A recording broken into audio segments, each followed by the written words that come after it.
Hi, I'm Coco Iwamoto. I'm the owner of this small little apartment building. There's 7 units here. It's in the Kaka'ako area. Um, yeah, so I've been accepting Section 8 vouchers for around 10 years now. And yeah, had a lot of positive experiences with it. It's been very reliable source of revenue for my business, Aqua Rentals. So I bought my building in 2004, and at that time, I wasn't familiar with what Section 8 meant. So when I would get calls from people who would say to me, I have a Section 8 voucher, do you accept them? And I said no, because I didn't know what they were and I didn't know what it meant. And when I did go to the website, the government's website, to check it out, I noticed that there were all these extra steps, all these extra obligations. And as a new landlord, I wasn't sure if I could handle that. So in the beginning, I wasn't, I was Section 8 voucher resistant. But then after hearing people say to me, explain the struggle they've had with getting Section 8 and then finding a landlord, I decided to give it a shot. And so the phone call I got one day was, this woman said she was on the wait list to get a Section 8 voucher for 5 years, and she finally got it. And then she was told that she only had 3 months to find a landlord who would accept this voucher, or she would lose it. And so she was really panicking. And so that's what made me realize how what was going on with this voucher system and my role as a landlord. And so I decided to just go for it and try it out and see what happens. And what I also realized is the way I rented apartments back in the early days, I would price them below market value because I wanted a lot of applicants and I wanted to be really picky. So I would actually be able to rent a unit in 24 hours because the price was so competitive and so many people came so quickly. And so the idea of actually waiting for a month or 2 months freaked me out. But then I realized when I took a look at the payment chart for rentals in my zip code for, let's say, a 1-bedroom, I realized that the rents, the remittance, what Section 8 would cover was way higher than my rental rate. And so I could actually absorb by adjusting my fee, that 1 month or 2 month vacancy period at the time that it might have taken to get things investigated or inspected. So that helped with getting me to give me the courage to say, okay, I can pay my mortgage and try to participate with the Section 8. At least over a year's period of time, I could put that 1 month or 2 month period spread it out throughout the year. So that was what made me kind of do it. Also, I was thinking about, I've been hearing on the news and part of my advocacy work, and I've actually been an attorney, a volunteer attorney working with Legal Aid and Volunteer Legal Services Hawaii. So I've always been like a tenants' rights advocate. And so that also made me think about it. And I've been working with the homeless community. And so when I heard about the Rent to Work program, I reached out to them, and it was the same similar Section 8 process and all of the additional requirements and the inspection. So that's kind of what was my first entry into becoming a Section 8 landlord. It took me a while, but afterwards I was able to see that it wasn't so bad, and I was able to do it. So I'm really happy that I started down that path. So yes, going back to the Rent to Work program that I mentioned earlier. So one of the first people they sent over, that office sent over to me, was a gentleman, I'm going to call him Harry. Harry was living in a van, in his van with 3 kids. He mentioned that he was living in a van for 3 years. I only had a 1-bedroom apartment at the time, and he came and he checked it out. And I'm like, oh, you have 3 kids, and it says your voucher says you're allowed to rent a 3-bedroom apartment. And I said, do you want to hold out for that? He's like, no, there's nobody, there are no apartments available. If yours is vacant, it's just 1 bedroom, it's bigger than my van.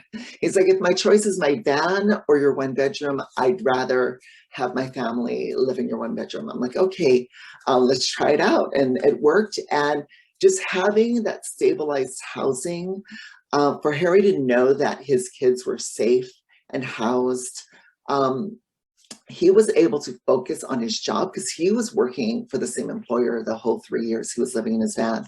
But once he had the security and peace of mind, he was actually able to get 4 promotions and raises in that first year. And in fact, he ended up making so much money that he was no longer eligible for the Section 8. And I, having got to know him and his family, I was comfortable. You know, I mentioned before that I raised the price slightly so that I can deal with the vacancy period, the added vacancy.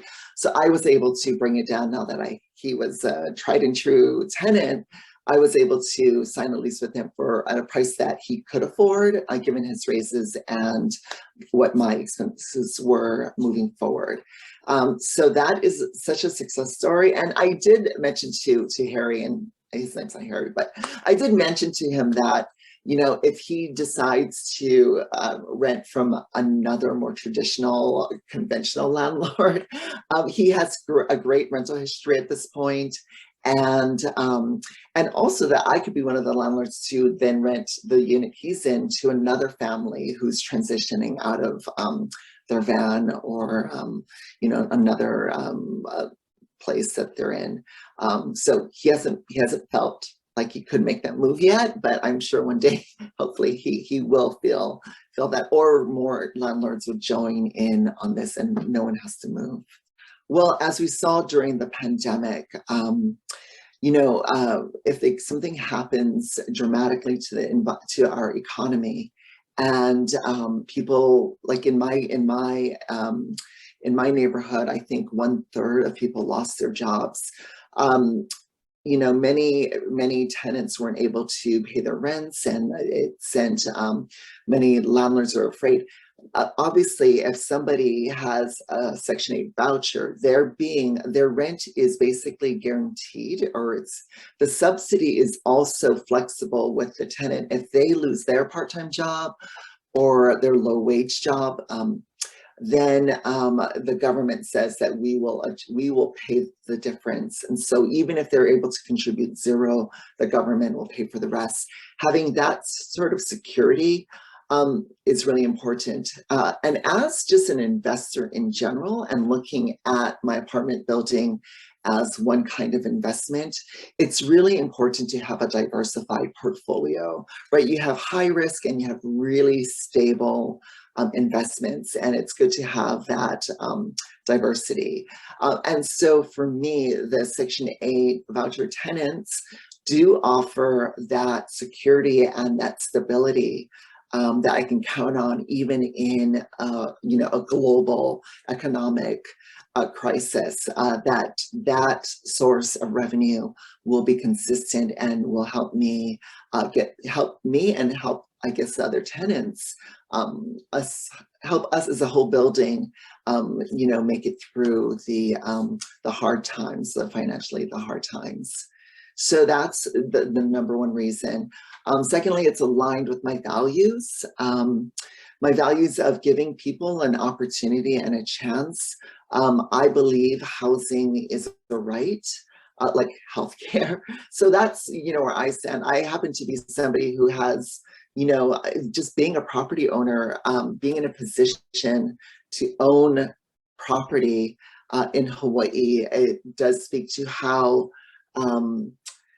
you know, how, I guess, privileged I am, or, you know, how, you know, and that with that privilege and that feeling of comfort, financial security in that way, it's really for me about making sure that I pay it forward.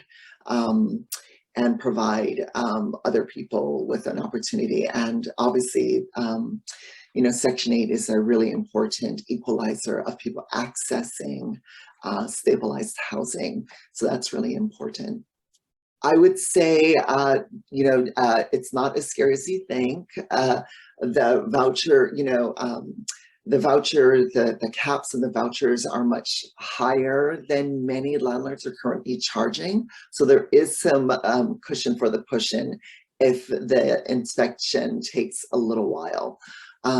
So that's a good thing. Also, a lot of the programs right now, there are different kinds of rental subsidy programs, but for some, they do offer a fund that if there's any kind of mishaps with your unit because of the tenant, there is some insurance, so to speak. And I have had to tap into that because there was a situation, and there was no questions. It was very easy to access that funding. And from what I understand, that fund has a lot of money because because landlords are tapping into it, actually, because their Section 8 tenants aren't being destructive to their property. So that's the good news, is that there's a surplus of funds. And that makes me feel good as a landlord too, knowing that if there was a situation that arose again, that it would be covered. And, you know, so it feels like somebody's got my back. Also, I know some of the programs offer like a 24/7 hotline to call if you are having any challenges with a particular tenant. I wish all my tenants came with a 24-hour helpline. Yeah, so there's that. Regarding the support that's available, again, I did tap into the fund to make some repairs. And again, that was very easy. Actually, I have a property manager at this point, so we worked with the agencies that administer those funds. But in terms of, I've never had to use the hotline to call to ask for help. But I have to say that I do have friends in the homeless services community, and I did have a recent situation arise with one of my tenants, and we were able to get him additional services. It's just I tracked down their social worker and made sure that they had access to the services they need. Yeah, but again, I did that even as a private landlord working with non-Section 8 tenants. You just have to talk to your tenants. And I think when I purchased the building, there was an older woman who lived in one of the units, and she was really old, she was old, and I noticed that she didn't really have any visitors. So I asked her for her, if she had any kids, and she did, and she gave me their names and numbers. And I did call them, and I said, your mom looks really frail. Maybe come and visit her once and check in on her once in a while. And I run into these, and that was like in 2004, and since then, this woman has passed on, but I run into her kids, and they are so grateful that I reconnected them and their mother in that way. And so yeah, so we all have that capacity to just pay attention, pay attention to the people who are part of our community and just check in.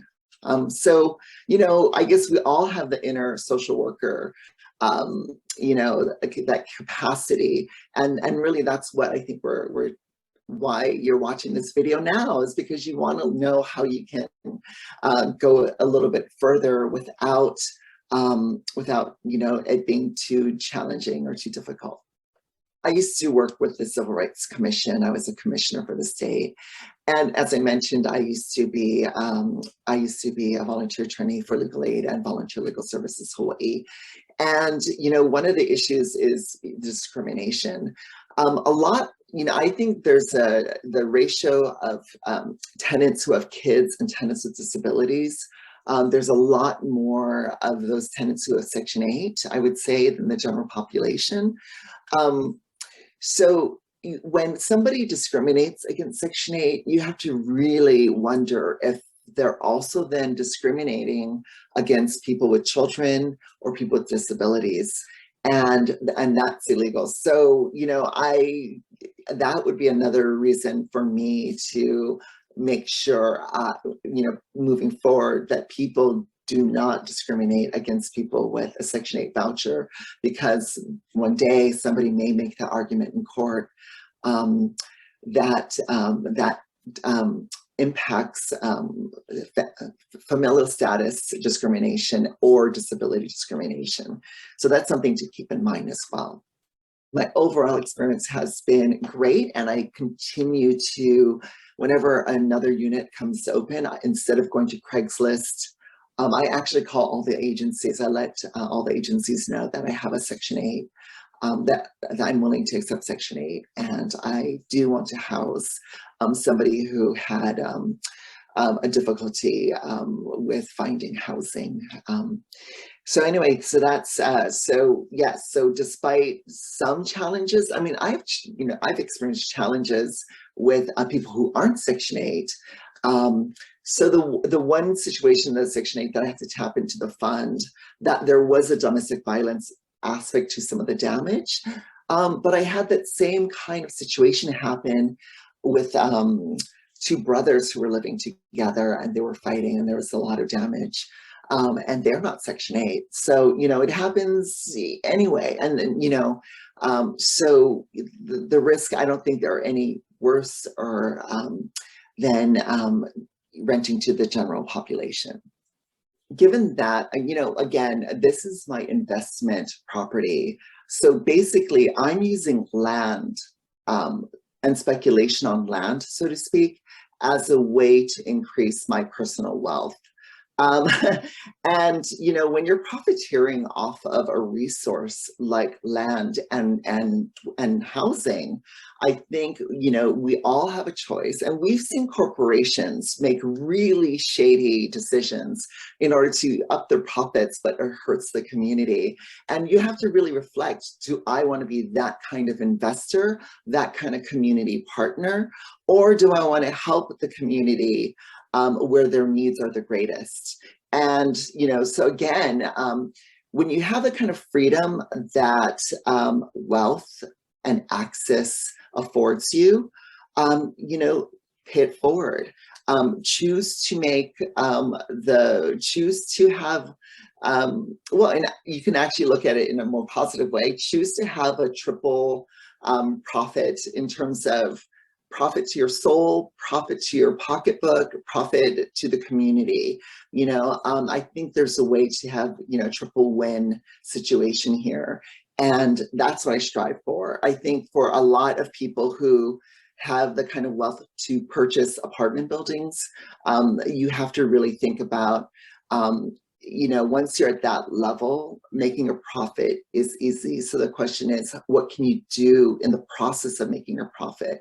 What can you do to what's more challenging, but also, you know, how do you share and pay it forward? And I think that's a critical, of critical importance, that we really challenge ourselves to be smarter and more open-hearted, and still, you know, be an appropriate steward of our resources. If we plan to pass it on to the next generation, we can do that and still help the current generation.